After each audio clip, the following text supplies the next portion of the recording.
정말 그것도 또 제가 굉장히 미안스럽고 그래서 마음이 편할 날이 없습니다. 하루빨리 지금 여러 가지 나라 안팎으로 변화도 빠르고 어려움도 많은데 하루속히 그 정상을 찾고 안정을 되찾음으로써 나라가 이렇게 좀 발전의 탄력을 받아 나가기를 그렇게 매일 기원하는 그런 마음입니다.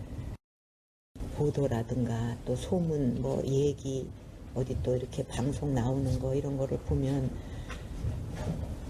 너무나 많은 왜곡 또 오보 거기다가 또 허위가 막 그냥 남발이 되고 그래갖고 뭐 종을 잡을 수가 없게 어디서 어디까지가 사실인가 또 보면 아니 그것도 사실이 아니었어 조금 있다 보면 아니 그것도 사실이 아니었어 맨날 이런 식으로 가서 홍보실에서 이제 이렇게 하다가는 한도 끝도 없겠다 그래갖고 이제 홈페이지에 청와대 홈페이지에 이렇게 쭉 뭐 오보 바로 잡습니다 해갖고 했는데 그것도 다 못 잡고 지금 있는 것만 해도 수십 개고 아마 다 합하면은 셀 수 없이 많을 겁니다.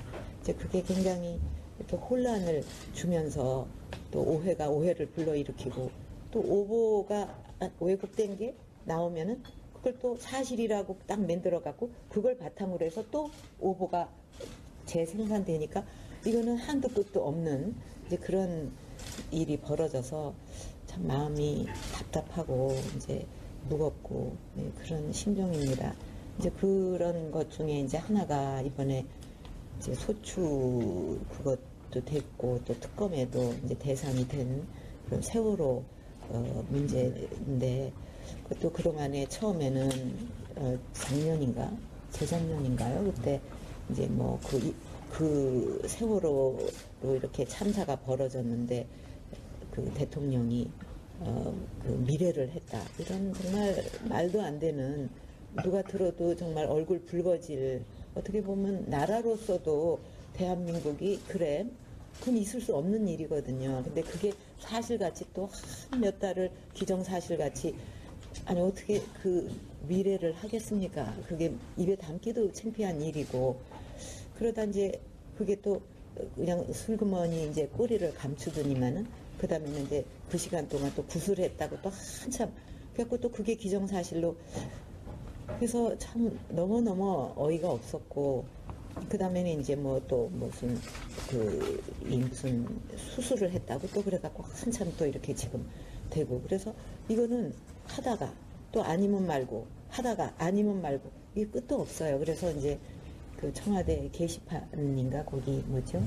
사이트 홈페이지에다가 이것이 팩트다 해갖고 사실은 뭐 대통령이 이때 뭐 여기를 갔고 이때 여기 가가지고 뭐 누구 만났고 그런 거를 이렇게 다 발표할 필요도 없는 거예요. 왜냐하면 제가 정확하게 말씀드릴 수 있는 것은 그날 저는 정상적으로 이 참사 이 사건이 이런 게 터졌다 하는 것을 보고 받으면서 계속 그거를 체크를 하고 있었어요. 보고를 받아가면서.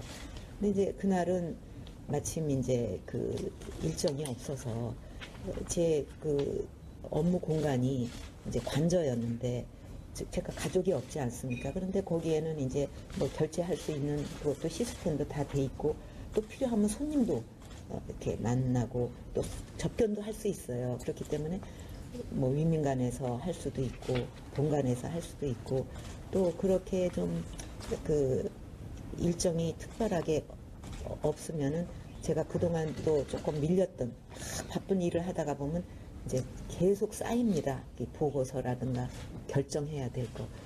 그러니까 제가 이제 그런 거를 그런 날은 계속 챙겨요. 그래서 저녁 때 되면 오히려 더 피곤해져요. 왜냐하면 저는 이제 한번 몰두를 하면 시간 가는 줄 모르고 계속 챙기다 보면 어느새 뭐 몇 시간 지나고 그러니까 저녁 때가 되면 이제 더 허리도 아프고 막 어깨도 아프고 그럴 정도로 챙기고 또 토요일 일요일도 어떤 때는 밀렸던 거를 하지 않으면 이제 이렇게 자꾸 밀리면은 뭐 한도 없기 때문에 되게 휴일도 그렇게 보내는 때가 많은데 이제 그날은 마침 일정이 이제 비었기 때문에 그거를 하고 있었는데 이제 그런 보고가 와가지고 그거를 이제 제가 무슨 재난 전문가는 아니지만 이 대통령의 입장에서 한 사람이라도 빨리빨리 필요하면 뭐 특공대도 보내고 모든 걸 다 동원해가지고 한 사람도 빠짐없이 구조하라 이렇게 해가면서 또 보고 받으면서 이렇게 하루 종일 보냈어요.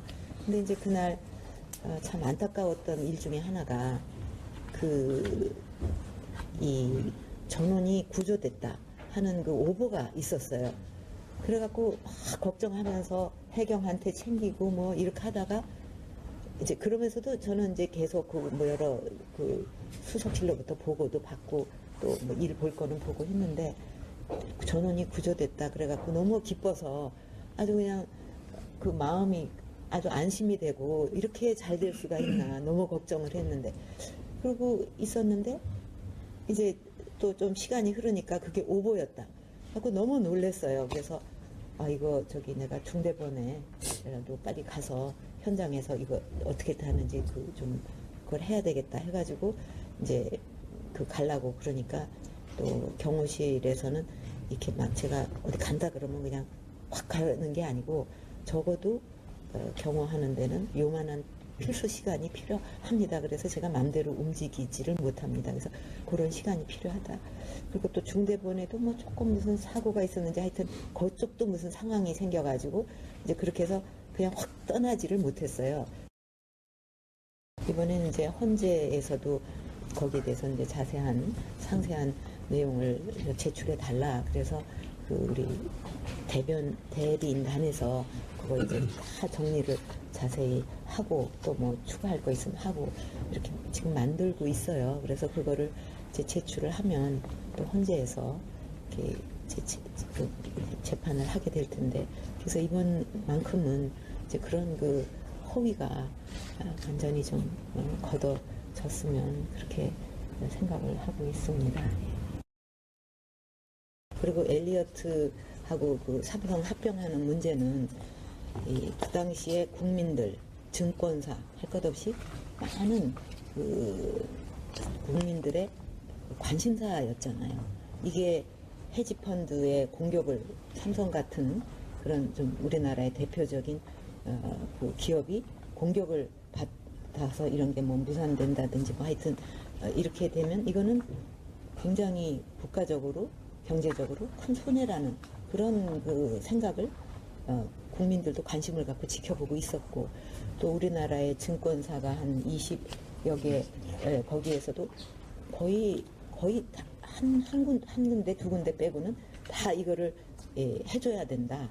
이제 그런 분위기였거든요. 그러니까 뭐 저도 대통령으로서 당연히 그런 큰 일이 벌어지고 있는데 이게 좀 잘 국민연금이 대처하면 좋겠다 하는 생각을 갖고 있었고 또 당연히 뭐 국민연금이나 이런 데서는 챙기고 있었겠죠. 그래서 거기에 어떤 결정이 내리든 간에 그거는 국가의 올바른 정책 판단이다. 그렇게 생각을 합니다. 그렇다고 뭐 여기를 도와주라, 이 회사를 도와주라 그렇게 지시한 적은 없어요. 예. 그거는 분명하기 때문에 그래서 아까 말씀대로 엮어가지고 자꾸 그렇게 그거는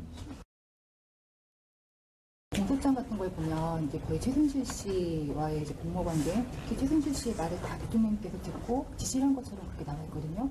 그렇지 않아요. 네, 그러니까 일단 그 두 분의 관계가 도대체 어떤 관계인지 네, 그리고 공소장에 나오는 내용들에 대해서 춘추관에서도 밝혔듯이 몇십 년 된 그런 지인이다. 예. 그렇다고 해서 지인은 지인이지.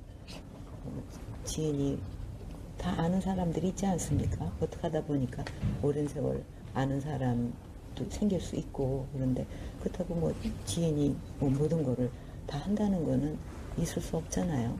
대통령은 대통령으로서의 책무도 있고 또 판단도 있고 또 다 그런 거지. 그거를 어떻게 지인이라는 사람이 여기저기 막 다 하고 그러니까 뭐든지 다 엮어가지고 이렇게 된다는 거는 있을 수 없죠. 특검 수사에 이제 이른바 세관에서 문학의 블랙리스트라는 게 그로 인해서 전현직 장차관들이 수사 대상에 올라와 있는데 그거에 대해서는 어떤 생각을 전혀 저는 모르는 일이에요.